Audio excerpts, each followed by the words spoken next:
Today I talk about being ready enough. Welcome to episode number 28 of the Ian Luebbers journey. And before we dive in, something I have to share publicly is that I did break the diet that I committed to on camera. And it was because I had a friend visiting me and we wanted to eat some junk food, and it lasted a couple days, and now I am back. So I have to share that because I committed to it publicly, and that's what that's all about. I also missed two videos. I took a trip to Houston to see my younger brother dance in a show that he's touring with, and I didn't bring a laptop. And I realized I could not shoot a video on my phone, so I missed two videos, but now I am back with full force. So today's topic is something that's been very, very important for me, and it's come up increasingly in my dealings with clients as well when I'm consulting with clients. And it's the idea of being ready enough. You see, whenever we have something really scary, whenever we have something novel that we've never done before, there are always parts of it that we're afraid of. Even if we're primarily excited for it, there are still going to be parts of it that generate fear. And what the brain tends to do is come up with reasons to wait a little bit. Specifically, in entrepreneurship, what I hear all the time is things like, I have no experience selling, or I've never built a business before. I don't know the first thing about it. Or I just need a little bit more experience. I just need a little bit more market research. I just need to wait for this milestone. I just need this, that.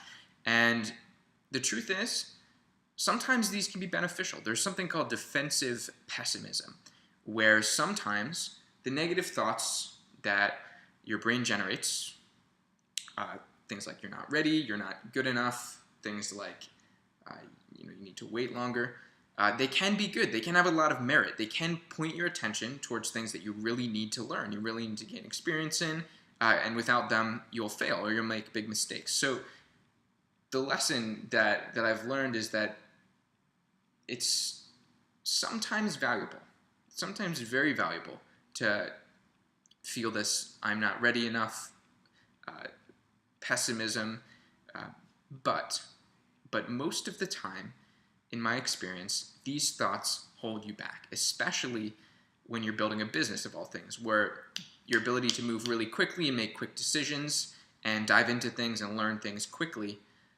is crucial. And in particular, this is something that I struggle with. I think everybody does when they're starting a business and doing something scary. They want to wait a little bit longer. And in particular, I felt this pretty strongly when I was thinking of selling the first thing that I ever sold. And what I eventually learned to do, and I've done for more than one business, is before I even have a core product or a business model, even I'll sell something, and for real money, to a real client or customer. And what this forces me to do is create a business model and deliver value and learn how to do whatever it is that I signed up for. I've done this multiple times, and it's always forced me to really dig in and rapidly learn whatever topic I have to learn. And this is really the core lesson, because when it comes to certain things, in fact, when it comes to the most important things, in my experience, I never feel ready. There's always something else I could do. I could always wait a little bit longer to dive in and get started. I could always read another book. I could always ask another person. I could always do more research. I could always just wait one more day.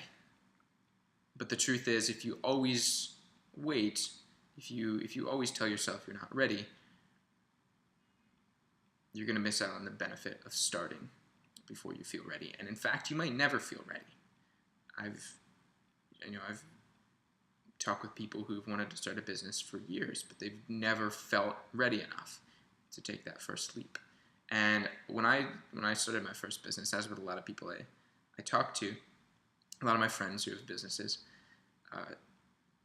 I did not feel ready at all. I didn't know hardly anything. I didn't know how to sell. I didn't know how to market. I didn't know how to write copy. I didn't know how to do market research. I didn't know anything But I took the leap anyway. And a lot of it was rough. I failed a lot, but I figured it out. And that's a rule that I like to carry with me. I really like Richard Branson, founder of Virgin Group, Virgin Atlantic, a whole bunch of, you probably know who he is. He has a saying that he said has led him, it's sort of a trademark saying that he's applied throughout his life, and it's screw it, let's do it. And I take that, I interpret that, I internalize that as it doesn't matter if you're ready. If it's an opportunity worth pursuing, dive in and just figure it out. That's today's lesson, something that I've been thinking about more recently and something that's been very important for me. Let me know if you have any experiences with feeling like you need to wait a little longer, like you're not ready, but diving in anyway. I would love to hear about them, and we'll talk tomorrow.